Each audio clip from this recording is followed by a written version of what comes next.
हाँ जी, तो chapter number 3 अपन start करते हैं। चैप्टर नंबर 3 जो है वो भी टर्मिनोलॉजीज़ पे ही बेस्ड है। वो बोलता है terminologies in equity and debt markets, ठीक है? बट इस चैप्टर को अपन ऐसे पढ़ेंगे कि आपको बिल्कुल भी बोरियत फ़ील नहीं होगी। आपको बहुत सारे नए-नए कांसेप्ट्स पता चलेंगे इक्विटी और डेट मार्केट के एंड एग्ज़ाम तो आप पास कर ही जाओगे, आप अच्छे से पढ़ोगे तो। तो इक्विटी मार्केट्स और डेट मार्केट्स को अगर मैं बोलूँ तो ये मिला के सिक्योरिटी मार्केट्स बनाते हैं। ये हमारा ऑब्जेक्टिव है वैसे इस पर्टिकुलर चैप्टर का। 2 भागों में डिवाइडेड है chapter equity terminologies in equity market, terminologies in debt market. Security markets में हमें क्या समझना है? हमें समझना है सिक्योरिटीज़ क्या है एंड सिक्योरिटीज़ का वैल्यूएशन क्या है? ये 2 चीज़ें अपने को समझनी है। अब जब मैं बात करता हूँ आपसे कैपिटल की, थोड़ा-सा समझना है ना? ऐसे ही सीरीज़बद्ध तरीके से पूरा समझाया हुआ अपन कहानी-कहानी में पूरा समझ जाएँगे, आपको मज़ा आ जाएगा।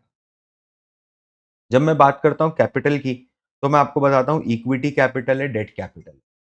कैपिटल मतलब क्या है? पैसा।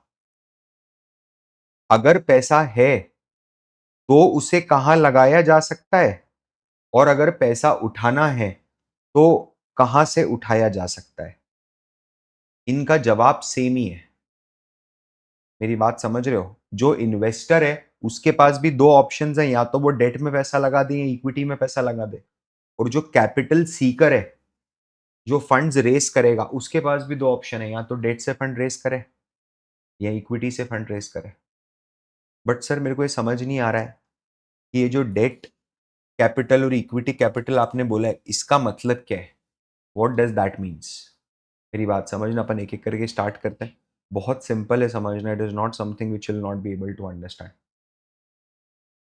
मैं अगर आपको इक्विटी कैपिटल की बात करूँ, मान लीजिए रिलायंस इंडस्ट्रीज़ है, जस्ट मान लीजिए रिलायंस इंडस्ट्रीज़ है। रिलायंस इंडस्ट्रीज़ को 10,000 करोड़ रुपीज़ चाहिए। किस चीज़ के लिए चाहिए? एक्सपेंशन के लिए चाहिए, से फॉर एग्ज़ाम्पल, लॉजिकल एग्ज़ाम्पल है, ठीक है? तो अब मेरे पास क्या ऑप्शंस है? 2 ऑप्शंस हैं।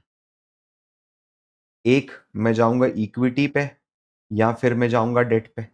आप मुकेश भाई के पॉइंट ऑफ व्यू से समझना ज़रा। इक्विटी मतलब क्या कंपनी में हिस्सा देने की बात आ गई क्या अब यहाँ पर? कि मैं मेरी ओनरशिप बेच रहा हूँ?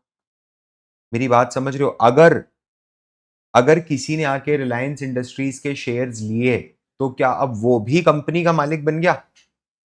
बिल्कुल, मेरी बात समझना।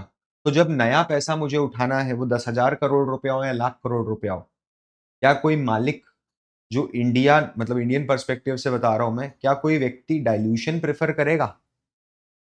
कभी भी नहीं। मेरी बात समझना। सर ये कितना सिंपल है, ये इतना सिंपल है कि आप ज़ीरोधा में गए, काइट ओपन किया आपने, ज़ीरोधा ओपन किया। आपने के पास कुछ 2703,000 रुपए होना चाहिए। आपने टीसीएस का एक शेयर खरीद लिया। आप क्या बन गए? को-ओनर। अरे छोटे से ही सही, मालिक तो बन गए ना कंपनी के। Please understand. इक्विटी की है ना कुछ बातें हैं जो ध्यान रखना। एक, इक्विटी आपको ओनरशिप देती है, अगर आप शेयर इन्वेस्टर हो तो, एंड कंपनी के पर्सपेक्टिव से डाइल्यूशन देती है। दूसरा, नॉट फिक्स्ड रिटर्न्स, इसमें रिटर्न्स फिक्स्ड नहीं होते हैं। मेरी बात समझ रहे हो? मतलब अगर इक्विटी है तो अनसर्टेन रिटर्न ही है। एक दुकान नहीं खुली, एक बिज़नेस नया खोला, एक फ्रेंचाइज़ी नहीं खुली, कितना ग्रो करेगी, नहीं करेगी, पता नहीं। अपन ने किसी कंपनी का शेयर खरीदा, अगर कंपनी ग्रो कर जावे, तो अपन पैसा वाला हो गया, है ना? रिच हो गए अपन। अगर कंपनी गिर गई, ग्रोथ गिर गई, तो टेंशन में आ जाता है आदमी कि यार स्टॉक प्राइस गिर रहा है। होता ही है, इक्विटी के साथ बेसिक लॉजिक ये है। मेरी बात समझना, इसमें आपको प्रॉफिट के बाद ही पैसा मिलेगा। कंपनी ने पहले सेल्स करी, रॉ मटेरियल का खर्चा काटा, वेजेस काटे, लोन का इंटरेस्ट दिया, टैक्स भरा, उसके बाद जो बचता है वो इक्विटी को मिला। मतलब आप क्या हमेशा लास्ट प्रायोरिटी में हो क्या? Last priority claim. आपका क्लेम ही नहीं है, ना तो प्रॉफिट्स में ना लिक्विडेशन में, किसी में भी आपका मतलब रेसिडुअल क्लेम है क्या आपका? रेसिडुअल क्लेम हमेशा last priority claim, residual claim जो आखिरी में बचा कुचा है वो सब आपका। तो इसका मतलब रिस्क ज्यादा है क्या मेरी यहाँ पर? एब्सोल्युटली। क्या परमानेंट लॉस ऑफ कैपिटल की भी रिस्क है क्या, कि पैसा हमेशा हमेशा के लिए डूब जाएगा? बिल्कुल। मेरी बात समझना सर, थोड़ा सा एग्जांपल, अगर किसी ने इन्फोसिस में आज से 20 साल पहले इन्वेस्ट किया होता, मान लो 10,000 रुपए इन्वेस्ट किया होता, 25,000 रुपए इन्वेस्ट किया होता, तो आज वो लाखों में खेल रहा होता। 20-25 साल पहले किसी ने इन्वेस्ट किया होता तो 2000, ठीक है, सन 2000 में। वहीं पर अगर किसी ने यस बैंक में इन्वेस्ट कर दिया होता 2016-17 में, 2014-15 में, 400 रुपए पे, तो 11-12 रुपए आ गया, 15 रुपए आ गया स्टॉक। किसी ने वोडाफोन आइडिया में 100 रुपए में इन्वेस्ट कर दिया होता ना, तो 7-8 रुपए आ गया स्टॉक। समझ रहे हो आप मेरी बात? तो परमानेंट लॉस ऑफ कैपिटल का भी चांस है। क्या ये लॉन्ग टर्म गेम है क्या?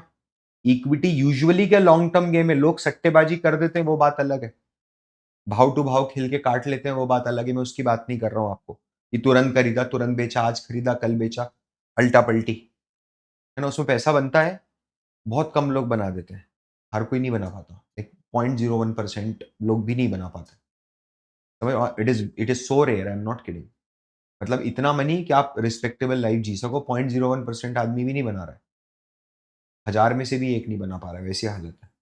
तो लॉन्ग टर्म गेम यानी 5 से 10 साल का गेम है भाई। आप 2 4 5 10 दिन के लिए अगर पैसा कहीं लगाना है, इन्वेस्ट करना है ना, शॉर्ट टर्म के लिए आपको पैसे की रिक्वायरमेंट है, यार मेरे को तो इन्वेंट्री सर, ये सीजन करना है मेरे को तो पटाखे का, है ना, ये पटाखे में लाऊंगा 10,000 करोड़ के, बेच दूंगा और पूरा पैसा चुका दूंगा, तो इक्विटी थोड़ा ना देगा ब्रो, तू डेट उठाएगा ना बाजार से। हाँ, एडवांटेज क्या, अनलिमिटेड अपसाइड है क्या? कोई सीमा है अपसाइड की? कोई सीमा नहीं है, अनलिमिटेड अपसाइड, है ना। इसका मतलब अगर अपन देखें तो इक्विटी में आप क्या मालिक हो क्या, एक तरीके से you are a owner, you are मालिक, है ना, लेकिन रिस्क भी आप ले रहे हो और रिटर्न भी पूरा आप रख रहे हो। मेरी बात समझ में आ रही है अच्छे से? आगे देखता, डेट का मतलब क्या है? डेट का मतलब है या तो अपन डिपॉजिट कर रहे हैं, फिक्स डिपॉजिट कर रहे हैं, या फिर अपन लोन दे रहे हैं, या फिर अपन, मतलब from the view point of investor and from the view point of company, क्या हो गया कि कंपनी पैसा उठा रही है। जैसे अगर मैं आपको बोलता हूं कि पावर फाइनेंस कॉर्पोरेशन है, पीएफसी, है ना, ये क्या करता है, बॉन्ड इशू करता है।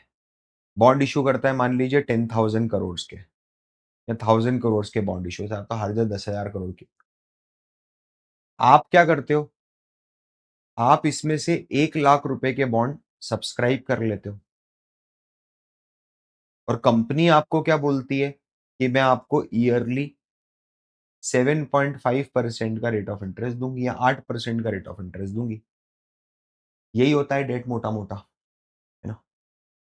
तो जैसे अगर आपने लोन दिया है, समझना, आपने अगर लोन दिया है तो आपको इंटरेस्ट मिलेगा, आपने एफडी करी है तो आपको इंटरेस्ट मिलेगा, आपने अगर लोन लिया है तो आपको इंटरेस्ट देना पड़ेगा, बराबर बात है। की फीचर समझना डेट के, इसके अंदर क्या होता है पता है, इसके अंदर मेरा जो रिटर्न है ना, वो अनलिमिटेड नहीं है, वो फिक्स्ड रिटर्न है। मतलब क्या इंटरेस्ट का रेट लीगल टर्म्स में बाइंडिंग और फिक्स्ड हो जाता है क्या? लीगल टर्म्स में बाइंडेड और फिक्स्ड हो जाता है। अगर किसी को कोई इवेंट होता है ना, कुछ भी अनहैपनिंग होती है, तो इन लोगों का क्या प्रायोरिटी क्लेम होता है क्या, ओवर इक्विटी? क्या इक्विटी के पहले आके ये लोग लाइन में लगेंगे अपना पैसा वापस मांगने के लिए? बिल्कुल। क्या इन लोगों को अनलिमिटेड अपसाइड होता है क्या? No, not at all, in fact limited upside होता है, there is very limited upside, only limited to the interest you receive. क्या कोई ओनरशिप होती है, इकाई की ओनरशिप? बैंक ने आपको लोन दिया घर बनाने के लिए, आपने घर बना लिया, समझना, है ना। अब बैंक आपसे लोन पैसा माँगता है हर महीने, अगर आप हर महीने पैसा टाइम पे भर देते हो विथ इंटरेस्ट, प्रिंसिपल रीपे करते हो, समझ रहे हो आप? तो भाई बैंक का कैसे हो गया घर? बैंक का कब होगा घर? जब आप कंटीन्यूअस बेसिस पे 3, 4, 5 ईएमआईज़ मिस कर जाओ, ठीक है? तो यहाँ पर क्या है, मेरा जो रिस्क है, that risk is low and hence my return is lower. Yes और नो? ये चीज़ समझ में आ रही है आप सभी लोगों को? है ना? अपन ओनर नहीं है अगर अपन इन्वेस्ट कर रहे हैं इसके अंदर तो, अपन सिर्फ लेंडर हैं और बहुत लिमिटेड अपसाइड है। क्या ये चीज़ समझ में आ रही है सभी लोगों को? पक्की बात है, ठीक है? अब क्या होता है ना, जैसे अगर रिलायंस इंडस्ट्रीज़ को 10,000 करोड़ रुपए रेज़ करने हैं, तो वो इक्विटी से करे कि डेट से करे? कारण क्या है? अगर डेट ज़्यादा ले लिया, तो रिस्क बढ़ जाएगा। अगर इक्विटी ज़्यादा दे दी, तो डाइल्यूशन हो जाएगा। तो ये कंपनी डिसाइड करती है कि उसको ऑप्टिमम कितना इक्विटी और कितना डेट रखना है। इसको बोलते हैं कैपिटल स्ट्रक्चर। कैपिटल स्ट्रक्चर मतलब कि एक बिज़नेस में कितना परसेंट इक्विटी है, कितना परसेंट डेट है, कितना उधार का पैसा है, कितना अपनी जेब का पैसा है। मेरी बात समझना। अडानी ग्रुप को अगर आप देखोगे 2020, 2016, 17, 18 के बाद फट गया पूरा का पूरा ग्रुप। क्या बहुत ज़्यादा डेट लिया, बहुत ज़्यादा डेट लिया। लिवरेज्ड ग्रोथ करी क्या? बहुत ज़्यादा हाई ग्रोथ करी क्या? हाई ग्रोथ करी। रिस्क भी बड़ा किया क्या? रिस्क भी बड़ा किया। Please understand. लेकिन वहीं पर एचडीएफसी बैंक अगर आप देखोगे तो बैलेंस्ड अप्रोच है। सालों से खुद के भी रिजर्व्स हैं, पब्लिक का भी पैसा है, स्टेबल ग्रोथ है। हाँ, डेफ़िनिटली ऊपर-नीचे तो होता ही रहता है, कुछ भी। मतलब अभी जैसे कोई बोलता है कि कॉर्पोरेट गवर्नेंस का स्कैंडल हो गया, ये हो गया। सिंपल सी बात है। तो इक्विटी क्या है? आपको रिस्क देता है, ओनरशिप देता है, बड़ा पैसा बनाने का मौका देता है। डेट क्या बोलता है आपको? सेफ रहे भाई बिल्कुल, है ना? फिक्स्ड फिक्स्ड इनकम कमा और टेंशन कम रख दिमाग पे। इसलिए डेट को फिक्स्ड इनकम इंस्ट्रूमेंट भी बोला जाता है। Please understand. अब इसको आपको ऐसे समझना है कि अगर आप दिमाग में अज़्यूम करो कि आप अपने दोस्त के साथ एक बिज़नेस स्टार्ट करना चाह रहे हो। अगर आपने अपनी जेब से पैसा लगाया बिज़नेस में तो आपको जो मिला वो इक्विटी है ना? और आपने अगर उधार दिया है, मेरी बात समझ रहे हो? डूबत खाता नहीं है वो, पैसा दोनों केस में आपने ही दिया है, जेब से ही दिया है, ठीक है? लेकिन एक केस के अंदर उसने आपको शेयर्स दे दिए। मतलब ये है कि जब हम कंपनी को कैपिटल देंगे तो कंपनी हमें क्या देगी उसके बदले में? इक्विटी शेयर्स देगी। मेरी बात समझ में आ रही है? अब ये जो इक्विटी शेयर्स है ना राजा, इसकी अलग-अलग, अलग-अलग तरीके से वैल्यू होती है। अपन एक-एक करके इसकी वैल्यू समझने की कोशिश करते हैं, ठीक है? सबसे पहले आता है फेस वैल्यू।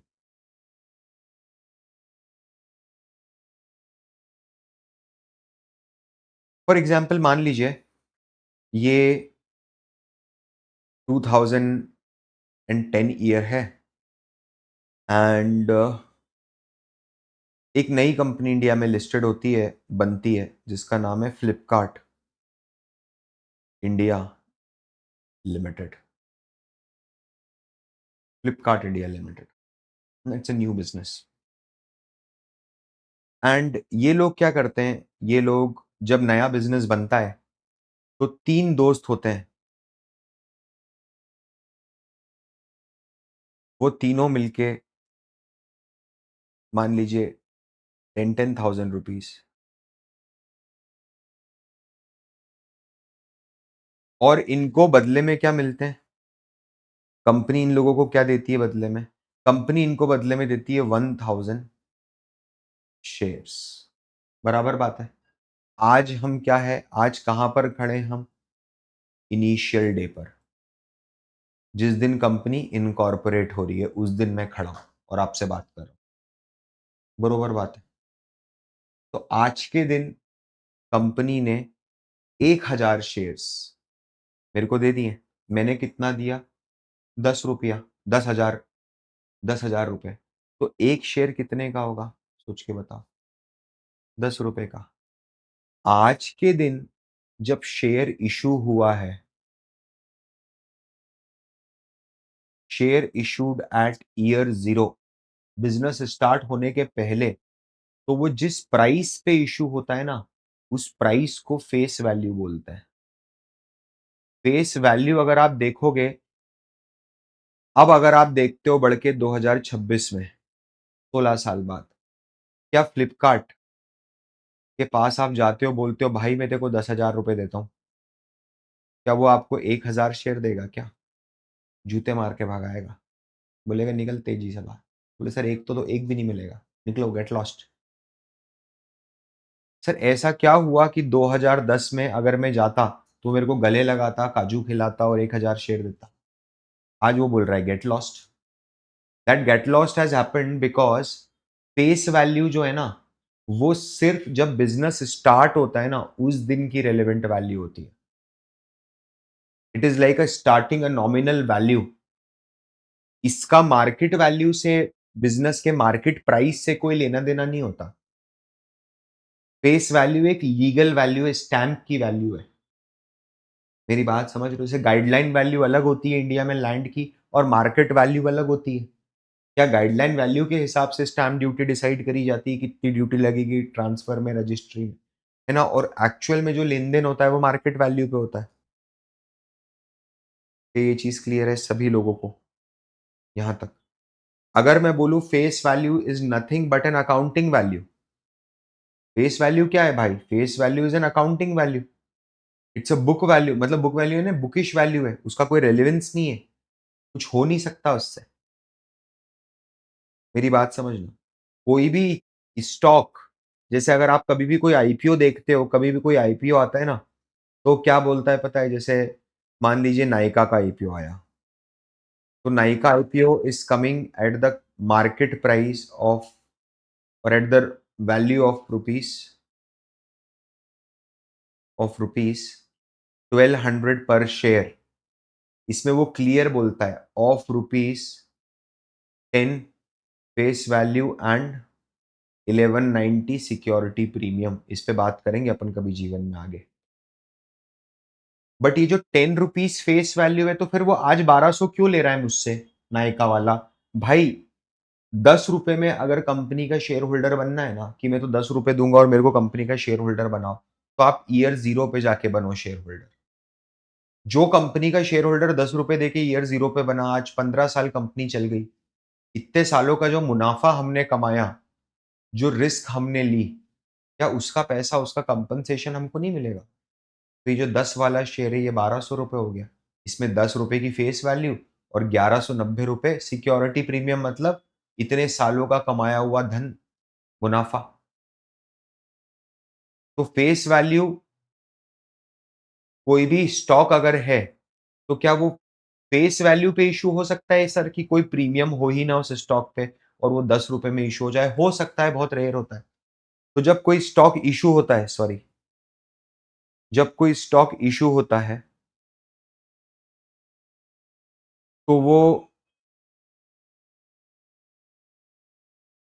तो वो फेस वैल्यू पे इश्यू होता है, ठीक है? तो वो प्रीमियम पे इश्यू होता है, तो वो डिस्काउंट पे इश्यू होता है। फेस वैल्यू बोले तो ₹10 का स्टॉक था, ₹10 पे इश्यू हुआ। प्रीमियम बोले तो ₹25 पे इश्यू हुआ। इसमें 10 आ गई फेस वैल्यू एंड 15 आ गया प्रीमियम, समझना। एंड डिस्काउंट, डिस्काउंट बोले तो ₹8 पे इश्यू हुआ। हालाँकि ये बहुत रेयर होता है, ये रेयरेस्ट है और ये तो रेयर ही होता है, फेस वैल्यू पे इश्यू कर रहा है। लेकिन एक बहुत इंटरेस्टिंग बात बताऊँ मैं आपको, जब कंपनी बोलती है ना कि हमने 125% डिविडेंड दिया है ना? ये बहुत इंटरेस्टिंग बात है। देखना कैसा कैसा खिचड़ी पका के जानबूझ के कॉम्प्लिकेट करते हैं लोग चीज़ों को। जब बिज़नेसेस बोलते हैं ना हमने तो 200% डिविडेंड दिया, 125% डिविडेंड दिया, तो वो डिविडेंड प्रॉफिट का 125% नहीं होता है कि कंपनी ने 100 करोड़ कमाया और 125 करोड़ दिया। समझ रहे हो आप मेरी बात? वो वो होता है फेस वैल्यू का 125%। मतलब अगर 10 रुपए की फेस वैल्यू है, तो आपने ₹12.5 का डिविडेंड दे दिया है, प्रति शेयर। अब एक बात और ध्यान रखना, ये जो फेस वैल्यू है कभी भी चेंज नहीं होती। चेंज नहीं होती मतलब फॉर एग्ज़ाम्पल ऐसा नहीं होगा कि मंडे को कंपनी की जो फेस वैल्यू है वो ₹10 और ट्यूसडे को फेस वैल्यू बढ़ के ₹10.5 होगी, that is not possible. Sir अगर मार्केट वैल्यू चेंज होगी तो फेस वैल्यू चेंज होगी, कंपनी पे कुछ भी हो, फेस वैल्यू चेंज नहीं होगी। फेस वैल्यू सिर्फ 1-2 कंडीशंस में चेंज होगी। किन कंडीशंस में फेस वैल्यू चेंज होगी? जब आपने कंपनी के शेयर्स का अस्तित्व ही बदल दिया। अस्तित्व ही बदल दिया मतलब या तो आपने स्टॉक को स्प्लिट करा या फिर आपने स्टॉक को रिवर्स स्प्लिट करा। क्या होता है सर स्टॉक स्प्लिट और स्टॉक रिवर्स स्प्लिट? थोड़ा समझाओगे आप? देख मान ले तेरा ₹10 की फेस वैल्यू वाला स्टॉक है ना? 1991 में लिस्ट हुआ था। अब बढ़ते-बढ़ते वो स्टॉक पौने 2 लाख रुपए का हो चुका है। कितने का हो चुका है? पौने 2 लाख रुपए का हो चुका है। अब क्या सामान्य व्यक्ति को इस स्टॉक के अंदर ट्रेड ही नहीं कर पाएगा बेचारा कभी भी जीवन में? कोई कैसे ट्रेड करेगा बताओ इस स्टॉक के अंदर? ना बहुत ही सिंपल बात है कि अगर मेरे पास 1 लाख रुपए हैं तो टेक्निकली मैं एमआरएफ का ये स्टॉक खरीद नहीं सकता। तो कंपनी क्या ट्रेडिंग वॉल्यूम कम हो जाते हैं स्टॉक के? ट्रेडिंग वॉल्यूम कम हो जाते हैं। कंपनी चाहती है ट्रेड करते रहे लोग स्टॉक के अंदर ताकि रेलेवेंस बना रहे बिज़नेस का। और निफ्टी 50 के अंदर एंट्री करने का मौके में जो एक एलिजिबिलिटी क्राइटेरिया होता है वो पिछले कुछ समय के वॉल्यूम्स भी होते हैं। तो कंपनी क्या करती है इसको 1:10 में स्प्लिट कर देती है। तो मतलब ये जो पौने 2 लाख रुपए की मार्केट वैल्यू वाला स्टॉक है, ये अगले दिन कितने रुपए की मार्केट वैल्यू पे आ जाता है? ₹17,500 की। और पहले जो इसकी फेस वैल्यू ₹10 थी, जब ये पौने 2 लाख का था। तो अब जब ये 17,500 का है तो इसकी फेस वैल्यू कितनी होगी? ₹1। मेरी बात समझ में आ रही है? क्लियर है सभी लोगों को अच्छे से? ये है फेस वैल्यू का कांसेप्ट, है ना? हाँ, रिवर्स स्प्लिट क्या होता है? रिवर्स स्प्लिट मतलब मान लीजिए यस बैंक है। अब यस बैंक का स्टॉक है 50 लाख शेयर होल्डर्स हैं अलग-अलग। सोचो ज़रा आप, है ना? स्टॉक सर ₹20, ₹22, ₹15, ₹17 ऐसे ही घूमता रहता है बस। छोटा स्टॉक है ना, हर कोई घुस जाता है। सर क्या करें बड़े परेशान हैं। तो मैंने बोला एक काम करो आप 100:1 का रिवर्स स्प्लिट कर दो। अभी फेस वैल्यू क्या है स्टॉक की? अभी मान लीजिए ₹1 की फेस वैल्यू। मान लीजिए ₹1 की फेस वैल्यू। अपन 100:1 करेंगे मतलब क्या होगा? ये ₹15 वाला शेयर ₹1500 का हो जाएगा, बराबर बात है। और ₹1 की फेस वैल्यू वाला शेयर इसकी फेस वैल्यू कितनी होगी? ₹100। ये होता है रिवर्स स्प्लिट। क्या ये आप लोगों को समझ में आया अच्छे से? पक्की बात है, सबको समझ में आ रहा है? Now understand this. आगे अगला समझते हैं। फेस वैल्यू के बाद अगला आता है बुक वैल्यू। बुक वैल्यू भी बहुत ईज़ी है, आप समझ जाओगे बहुत ईज़िली। देखो बुक वैल्यू जो होती है ना, वो एक हिस्टोरिकल वैल्यू होती है। Value of theoretical liquidation. ओहो हो! सर ये क्या लिख दिया आपने? Historical value of theoretical liquidation. समझिए सभी लोग। अगर मैं बोलता हूँ कि मेरी कंपनी है, मेरी कंपनी की असेट्स हैं और ये मेरी कंपनी की लायबिलिटीज़ हैं। समझना। मान लीजिए फिक्स्ड एसेट्स है कंपनी के पास, प्लांट है ना, इन्वेंट्री है, ठीक है, डेटर है, कुछ कैश है, बैंक है। ये सब मिला के 18,000 करोड़ रुपए है। फिर कंपनी के पास इक्विटी है, रिजर्व्स हैं, बोरोइंग्स है, अदर लायबिलिटीज़ है। अदर लायबिलिटीज़ 2,000 करोड़ की है। बोरिंग मान लो 3,000 करोड़ की है, और बचा हुआ 13,000 करोड़ में 3,000 करोड़ इक्विटी है और 10,000 करोड़ रुपए का रिजर्व है। हाँ, समझना मेरी बात। तो बुक वैल्यू का क्या मतलब है पता है? कि थ्योरेटिकली ये अज्यूम कर ले कि मार्केट तो यहाँ से लिक्विड हो रहा है, मतलब अपनी कंपनी तो यहाँ से खत्म हो रही है पूरी तरीके से, business is liquidating from here, है ना? कंपनी को बंद कर रहे हैं, अब बंद कर रहे हैं तो फिक्स्ड एसेट बेच दो, प्लांट एंड मशीनरी बेच दो, इन्वेंट्री बेच दो, डेटर बेच दो, कैश ले आओ, बैंक खाली कर दो। किस वैल्यू पे बेचना है ये सब पता है? ये सब बेचना है आपको बुक वैल्यू पे। बुक वैल्यू मतलब जो वैल्यू बैलेंस शीट में दी हुई होती है उस वैल्यू पे अपन ये अज्यूम करेंगे कि सब बिक गया, मतलब ये सारी एसेट क्या 18,000 करोड़ में बिक गई? बिक गई। फिर मेरे को अदर लाइबिलिटीज देना है 2,000 करोड़, ठीक है, और मेरे को बोरोइंग देना है 3,000 करोड़, ठीक है। तो ये दोनों मैंने पे ऑफ कर दिया 5,000 करोड़। तो जो बचा, क्या वो मेरी बुक वैल्यू है?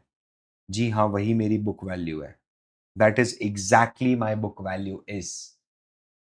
ठीक है, मतलब किसी भी कंपनी में आखिरी में जो मालिक को मिल जावे सारे असेट बेचने के बाद, थ्योरेटिकली बिकता नहीं है, क्योंकि बिकेगा तो मार्केट वैल्यू पे बिकेगा, बुक वैल्यू पे क्यों बिकेगा? कोई भी चीज, अरे तेरे पास कोई प्लांट एंड मशीनरी है तो तू बोलेगा कि नहीं मेरे को तो इतने में ही बेचनी है, तो बोले इतने में क्यों बेचनी है? क्योंकि मेरी बैलेंस शीट में इतने में ही लिखा है, ऐसा नहीं होता ना। मेरी बात समझ रहे हो? It is not like that. आपको, मैं उम्मीद करता हूं फेस वैल्यू समझ में आया, बुक वैल्यू समझ में आया। तो बुक वैल्यू अगर आप थ्योरेटिकली देखोगे तो क्या ये अकाउंटिंग नंबर है, हिस्टोरिकल कॉस्ट है? अपन ये इमेजिन करते हैं कि लिक्विडेशन हो रहा है, कंपनी बंद हो रही है, असेट बेचे, लाइबिलिटीज पे करी, जो बचा वो शेयर होल्डर का। लेकिन क्या रियलिटी अलग हो सकती है? कोई लैंड है जो पुरानी कीमत पर रिकॉर्डेड है, समझ रहे हो, ब्रांड वैल्यू प्रॉपरली रिफ्लेक्ट नहीं हो रही है, ये सब चीजें हो सकती है। मेरी बात समझ रहे हो आप? तो बुक वैल्यू पास्ट की बात बताता है आपको, फ्यूचर नहीं दिखाता। It is a historical thing, ठीक है। थर्ड चीज जो अपन समझेंगे वो है मार्केट वैल्यू।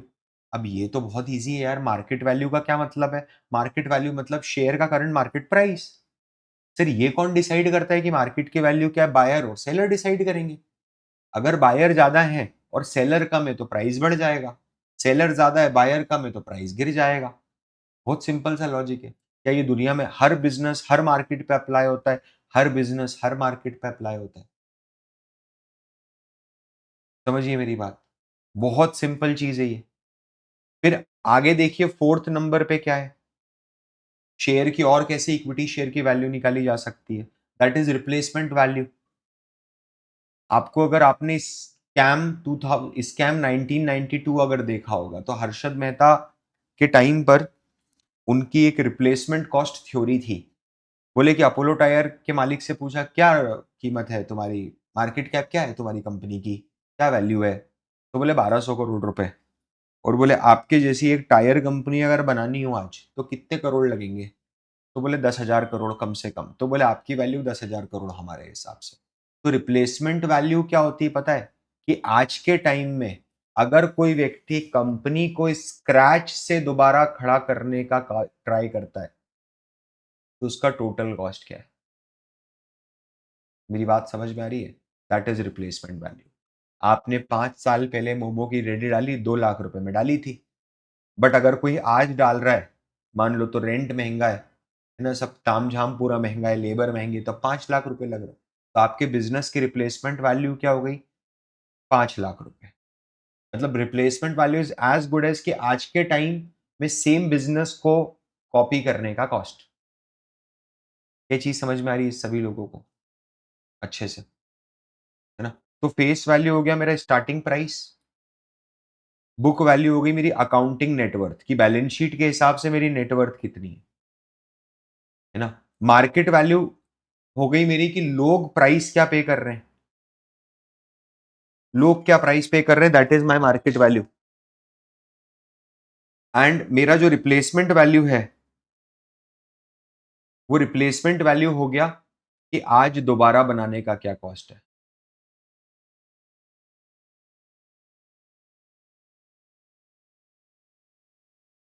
मेरी बात समझना कि आज दोबारा बनाने का क्या कॉस्ट है। अब एक चीज़ समझो आप कि इंट्रिंसिक वैल्यू क्या होता है? किसी भी बिज़नेस में इंट्रिंसिक वैल्यू क्या होता है ये समझते हैं, है ना? देखो, कोई भी जो बिज़नेस है ना, जैसे अगर मान लो आज किसी कोई बिज़नेस है, उसकी जो वैल्यू है, कौन-सी वैल्यू? मार्केट वैल्यू जो है, वो ₹200 है ना? एंड इसकी जो बुक वैल्यू है, मान लीजिए ₹198। ऐसे केस के अंदर पता है क्या होता है? अगर ₹200 और 198, इसका मतलब ये है कि आपने जो ये ₹200 पे किए, क्या वो कंपनी की नेटवर्थ के बराबर थे? नेटवर्थ के बराबर थे। मतलब आपने कंपनी की फ्यूचर कैश जनरेटिंग कैपेबिलिटीज के लिए पेमेंट करा ही नहीं। आपको अगर कोई कंपनी की बुक वैल्यू आज 198 है, जो उसकी थ्योरेटिकल हिस्टोरिकल वैल्यू है, और उसका मार्केट वैल्यू ₹200 चल रहा है, तो इसका मतलब ये ना कंपनी का जो फ्यूचर का प्रॉफिट है वो तो आपको फ्री में मिल रहा है। और ये जो इंट्रिंसिक वैल्यू होता है ना, ये भी एग्जैक्टली ऐसा ही कुछ होता है। इंट्रिंसिक वैल्यू क्या होता है पता है? मैंने क्यों एग्जांपल दिया आपको? मैंने एग्जांपल ये दिया कि कोई भी बिजनेस है ना, उस बिजनेस की अगर वैल्यू जो अगर आप देखते हो, तो इस वैल्यू के दो टुकड़े होते हैं। क्या दो टुकड़े होते हैं पता है? नंबर वन, एक आपको असेट्स, नेट असेट्स जो हैं बिजनेस के पास, उसकी वैल्यू होती है कि फैक्ट्री, लैंड, मशीनरी, बिल्डिंग। और एक होती है आपकी फ्यूचर कैश फ्लोस की वैल्यू। अगर मैं बिजनेस को वैल्यू करता हूं उसके फ्यूचर कैश फ्लोस को प्रेजेंट वैल्यू करके, ये कंपनी भविष्य में जितना पैसा कमाएगी, समझ रहे हो, उन सारे पैसे की आज वैल्यू क्या है, तो उसको इंट्रिंसिक वैल्यू बोलते हैं। इंट्रिंसिक वैल्यू बोले तो मतलब कंपनी अपनी बैलेंस शीट, अपने पी&एल, अपने हिस्टोरिकल्स को देखते हुए ये समझती है कि मैं कितना पैसा बना सकता हूँ। मेरे फंडामेंटल्स को देखते हुए मेरी क्या वैल्यू होनी चाहिए, बिना मार्केट पे रिलाई करे। अब मार्केट वैल्यू मतलब कि अच्छा, मेरे जैसी एसेट मार्केट में दूसरे कितने में बिक रही है। तो मेरी जैसी अगर लैंड, मेरी आपकी एक लैंड है 2 गुंठा, आपके पास की लैंड 2 गुंठा है, वो अगर मान लो 10 लाख रुपए गुंठा में बिक रही है, तो आपकी भी 10 लाख रुपए गुंठा में बिकेगी। It is as simple as guntha, मतलब it is a major, major land का मेजरमेंट यूनिट है। आप नाली बोलो, गुंठा बोलो, बोलना है, तो square footage, square yard, whatever it is. ये चीज़ समझ में आ रही है सभी लोगों को? ठीक है। अब क्या होता है पता है? जब मैं बोलता हूँ कि इन्वेस्टर्स हैं, तो इन्वेस्टर्स है ना 2 कैटेगरी के होते हैं। एक है जिसके पास ऑडी है, वो ऑडी चलाता है, ऑडी की चाबी है वो वैसे, ठीक है? और वो ऑडी से आता है और बोलता है कि मेरे को तुम्हारी कंपनी का कंट्रोल चाहिए। अब अगर कोई व्यक्ति आके कंट्रोल ले रहा है बिज़नेस का, समझना, तो वो एंटरप्राइज़ वैल्यू देखता है। और जब कोई व्यक्ति आके बोलता है कि नहीं, मेरे को तो 25-50 हज़ार रुपए तुम्हारे बिज़नेस में लगाने का है बाबू, ठीक है? मेरे को कंट्रोल-वंट्रोल नहीं लेने का है। मेरी बात समझना। तो क्या देखता है पता है? मार्केट कैप देख। एंटरप्राइज़ वैल्यू पता है क्या है? एंटरप्राइज़ वैल्यू का मतलब है पूरे धंधे की वैल्यू। और मार्केट कैपिटलाइजेशन का क्या मतलब है पता है? सारे इक्विटी शेयर्स की टोटल मार्केट वैल्यू। थोड़ा-सा और समझना। मतलब पूरे धंधे की वैल्यू, मतलब तो पूरा धंधे में तो डेट भी आ गया, मिला, हाँ, उसकी भी वैल्यू, इक्विटी भी आ गई, उसकी भी वैल्यू। तभी तो बोल रहा हूँ कंट्रोल चाहिए ना मेरे को। कल से धंधा मैं चलाऊँगा, साइड में हट। अगर मैं इस अप्रोच से जा रहा हूँ, तो क्या मैं ये एनालाइज़ नहीं करूँगा कि आपके बिज़नेस में कितना इक्विटी है, कितना डेट है? कि मेरे को, क्योंकि अगर मैंने बिज़नेस आपका पूरा खरीदा, तो इसका जो लोन है वो भी तो मेरे माथे आ रहा है ना। वो भी अगर मैं कंट्रोल कर रहा हूँ बिज़नेस को तो, है ना? तो इट इज़ वेरी इंपॉर्टेंट। तो एंटरप्राइज़ वैल्यू क्या होता है? इंटरप्राइज वैल्यू बहुत सिंपल डेफिनेशन है इंटरप्राइज वैल्यू की। Enterprise value is nothing but market value of equity plus market value of debt minus cash, that is enterprise value. है ना, कि इक्विटी की मार्केट वैल्यू कितनी वो दे दिया और डेट की मार्केट वैल्यू कितनी माइनस कैश, तो उसमें से कैश को माइनस कर दिया। कैश को क्यों माइनस करा पता है आपको? जैसे अगर आप किसी, मान लो मेरे को बहुत सुंदर डब्बा दिखा एक बॉक्स, मैंने बोला ये बॉक्स कितने का है, तो आपने बोला कि सर ये बॉक्स तो 10,050 रुपए का है। मैं लगा क्या फूक क्या है रे, कहाँ से 10,050? बोले आप समझ नहीं रहे हो सर, इसका ढक्कन खोल के आपने दिखाया, बोले सर देखो अंदर 10,000 रुपए कैश पड़ा है। तो मिला मैंने सही पूछा था तो उससे पहले, तो क्या है रे, समझ रहे हो आप? क्या आप इस डब्बे के 10,050 रुपए दोगे, या आप उसको बोलोगे डब्बा खोल 10,000 रुपए कैश निकाल लेके जा घर और 50 रुपए ले? सिंपल सी बात है। तो कंपनी के अंदर जो कैश पड़ा है उसको खरीदने के लिए मैं कैश क्यों पे करूंगा ब्रो? हटा ही दो ना उसको, पूरा का पूरा बाहर ही कर दो कैलकुलेशन से। आई होप ये समझ में आ रही होगी बात। कोई मकान है उसके तलघर में 20 लाख रुपए पड़े हैं, तो क्या मकान की वैल्यू 20 लाख रुपए बढ़ गई क्या? हाँ बढ़ गई, क्योंकि अंदर पड़े, हाँ तो निकाल के ले जा और कम कर दे वैल्यू। मतलब मैं तेरे को पैसा खरीदने के लिए पैसा दूं, ऐसा है? ऐसी रईसी चल रही है क्या? ये बात समझ रहे हो? है ना? तो इसीलिए इसमें कैश माइनस करा जाता है। और मार्केट कैपिटलाइजेशन क्या है? सारे के सारे इक्विटी शेयर्स की टोटल मार्केट वैल्यू कितनी है भाई, वो मार्केट कैपिटलाइजेशन है ना। इसके अंदर लोन वोन कहाँ से आ गया? मेरे पास शेयर होल्डर है, मेरे को घर पे जाके सोना है दोपहर में, वही इसलिए तो स्टॉक लिए मैंने लॉन्ग टर्म के लिए। मेरी बात समझना। अब क्या होता है पता है? अब जो आपने कैपिटल इस बिजनेस को दी है ना, और आपने जो शेयर्स परचेस करे, तो धंधे ने क्या करा, कंपनी ने क्या करा, बिजनेस स्टार्ट करा इस कैपिटल से, है ना। और क्या स्टार्ट करा? अर्निंग करना स्टार्ट करी। क्या अर्निंग करना स्टार्ट करी? एक, नंबर वन ईपीएस। तो अर्निंग करा, तो अर्निंग में से अगर मैं ये बोलूं, दो टर्म्स निकली मेरी, एक ईपीएस और एक डीपीएस। ईपीएस बोले तो अर्निंग पर शेयर, और डीपीएस बोले तो डिविडेंड पर शेयर। बहुत इजी है, कुछ भी डिफिकल्ट नहीं है इसके अंदर, है ना। Please understand this, very easy. Earning per share क्या होता है?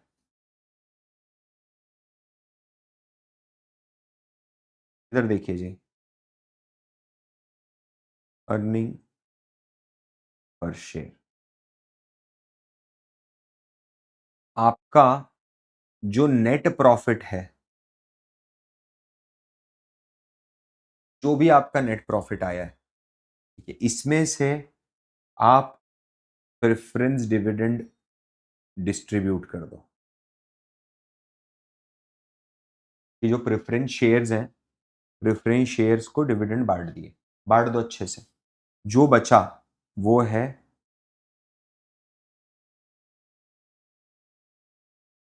अर्निंग्स अवेलेबल टू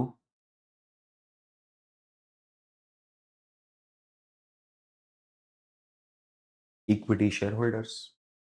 इसको प्यार से ईएसबी बोलते हैं, अर्निंग्स अवेलेबल टू इक्विटी। अब जो बचा है, क्या वो पूरा का पूरा पैसा शेयर होल्डरों का है? नेट प्रॉफिट के बाद मैंने प्रेफरेंस डिविडेंड बांट दिया, मतलब बिल्कुल बराबर बात है। इसको मैं डिवाइड करूंगा अगर नंबर ऑफ शेयर्स से, ना कि शेयर होल्डर। ध्यान से समझना, नंबर ऑफ शेयर्स आउटस्टैंडिंग जितने हैं, तो जो मेरे पास आएगा वो क्या आएगा? Earning per share. कि हर प्रति शेयर कितने रुपए की अर्निंग हुई है। अगर अर्निंग ज्यादा हुई है तो इसका मतलब ये है कि कंपनी को प्रॉफिटेबिलिटी अच्छी हुई है इस साल, है ना। तो क्या शेयर प्राइस ऊपर भागेगा? यूजुअली ऐसे ही होता है, सामान्यता ऐसे ही होता है। हालांकि सब कुछ एक्सपेक्टेशंस पे डिपेंड करता है। मैंने सोचा था 50 की अर्निंग आएगी, अर्निंग 20 की आई। हालांकि पिछले साल 10 की आई थी, बट फिर भी 10 से 20 का जंप हुआ है। लेकिन मुझे लग रहा था, मार्केट को लग रहा था कि 50 आनी चाहिए, लेकिन आई सिर्फ 20 ही। गिरा देंगे सर, लेकिन 10 से तो डबल आई ना, तो क्या हुआ? एक्सपेक्टेशन का खेल है ना पूरा का पूरा, वही बोल रहा हूं मैं। तो अर्निंग पर शेयर अगर किसी कंपनी का कंटिन्यूअसली बढ़ रहा है, तो इसका क्या मतलब है पता है? अगर आप जैसे अभी स्क्रीनर पे देखोगे और किसी कंपनी का अर्निंग पर शेयर लगातार बढ़ रहा है, तो इसका बहुत सुंदर सा ये मतलब है कि कंपनी कंटिन्यूअसली प्रति शेयर अपना मुनाफा बढ़ाती जा रही है। The net profit is growing and it is a very healthy sign. मतलब बिजनेस मैनेजमेंट को बिजनेस करना आ रहा है। ठीक है। अब क्या होता है पता है? जो अर्निंग पर शेयर है, मान लीजिए वो 60 रुपीज है ना, 60 रुपए। अब इसमें से एक अपन करेंगे कि पे आउट रेशियो क्या है। मेरी बात देखना, पे आउट रेशियो बोले तो 70%। 70% पे आउट रेशियो 42 रुपीज। ये जो है कि ये जो मैंने 60 रुपया प्रति शेयर कमाया, ठीक है, इसमें से 70% मैंने बांट दिया। तो जो बांटा वो कितना बांटा? 42 रुपीज प्रति शेयर। यस, प्रति शेयर। इसको मैं बोलूंगा डीपीएस, डिविडेंड पर शेयर। क्या ये एक्चुअल में क्रेडिट होता है क्या? एक्चुअल में क्रेडिट होता है। अब पता है, अगर ये मान लो ये जो कंपनी है जिसकी अपन बात कर रहे हैं, इसकी शेयर्स की फेस वैल्यू अगर 10 रुपए होगी आज, तो ये क्या बोलेंगे पता है? ये बोलेंगे हमने 420% का डिविडेंड दिया है। 420% ही तो 10 रुपए की फेस वैल्यू के शेयर पे 42 रुपए डिविडेंड दिया। बात समझ में आ रही है जी अच्छे से आपको? ए टू जेड बढ़िया तरीके से समझ में आ रहा है गणित? ठीक है, थोड़ा सा देखना जरा। ठीक है। अच्छा, ये जो अर्निंग्स है, अच्छा ये जो, हाँ बराबर।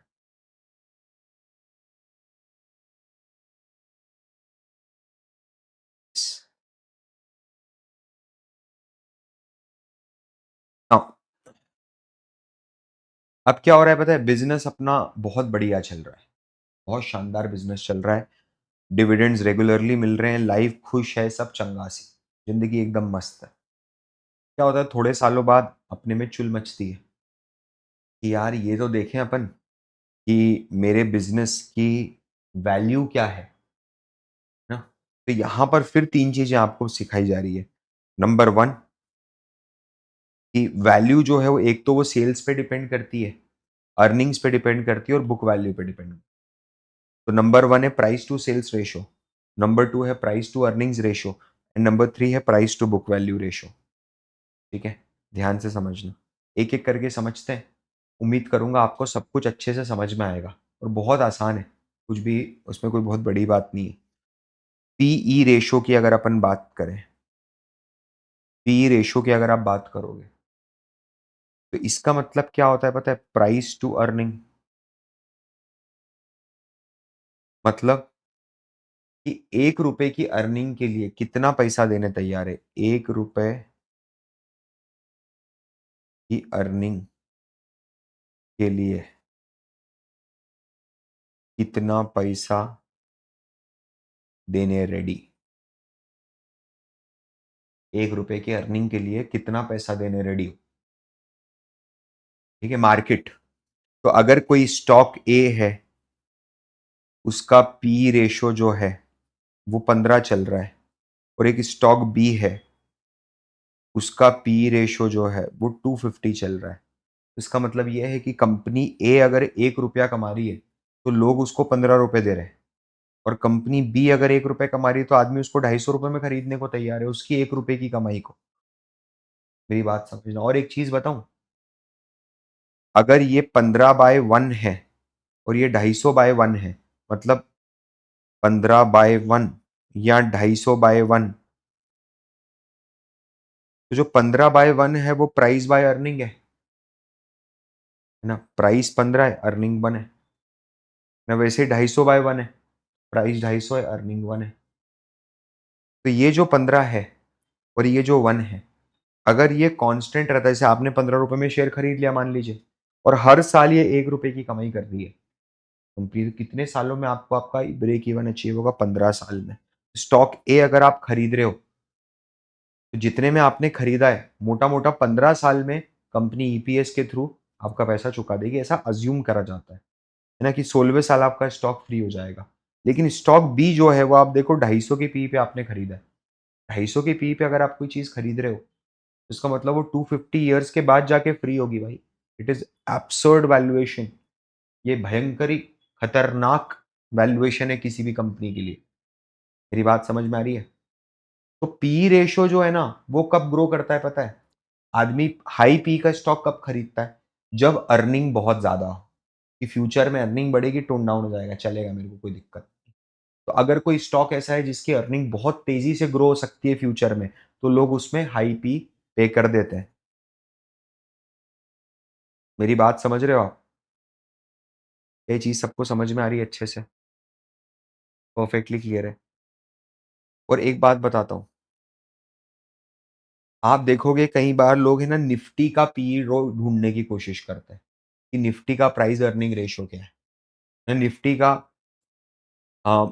अभी निफ्टी बेंचमार्क जैसा काम करता है, तो लोग क्या करते हैं फिर उसके बाद स्टॉक को उसके साथ कंपेयर करना शुरू करते हैं।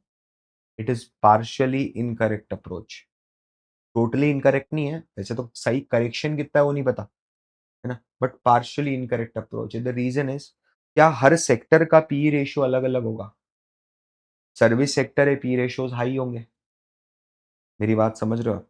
As compare to defensive stocks. Defensive stocks मतलब, अच्छा वैसे डिफेंसिव स्टॉक के पी रेशियोज़ बहुत हाई होता है। क्यों पी रेशियोज़ हाई होते हैं पता है? नीचे गिरेगा नहीं ना। स्टॉक तो एचयूएल है, नेस्ले है, ब्रिटानिया है, commands very high premium.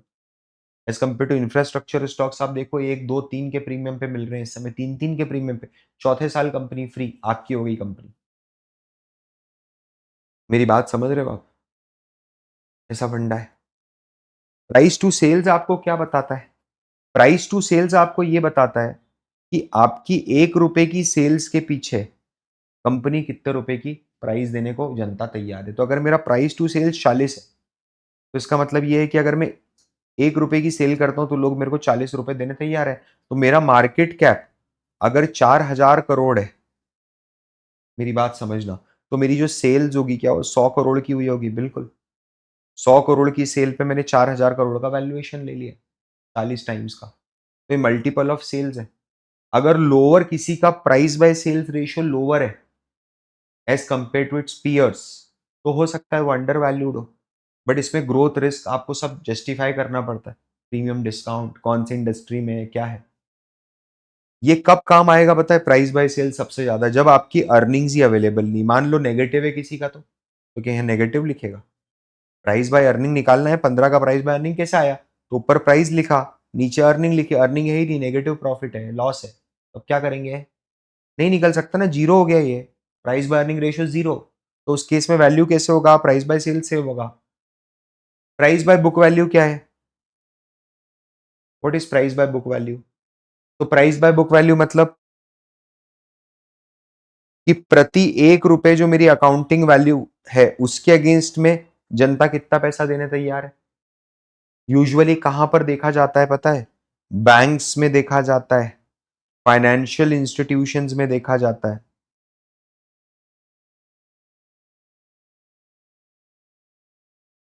Banks में देखा जाता है, फाइनेंशियल इंस्टीट्यूशंस में देखा जाता है। और कहाँ देखा जाता है? अकाउंटिंग फर्म्स में देखा जाता है।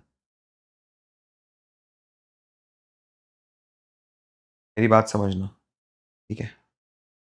ये तीनों रेशो हो गए। अब क्या हुआ पता है? कंपनी में अगर किसी ने शेयर खरीदा, तो या तो ओनरशिप के लिए खरीदा या कंट्रोल के लिए खरीदा।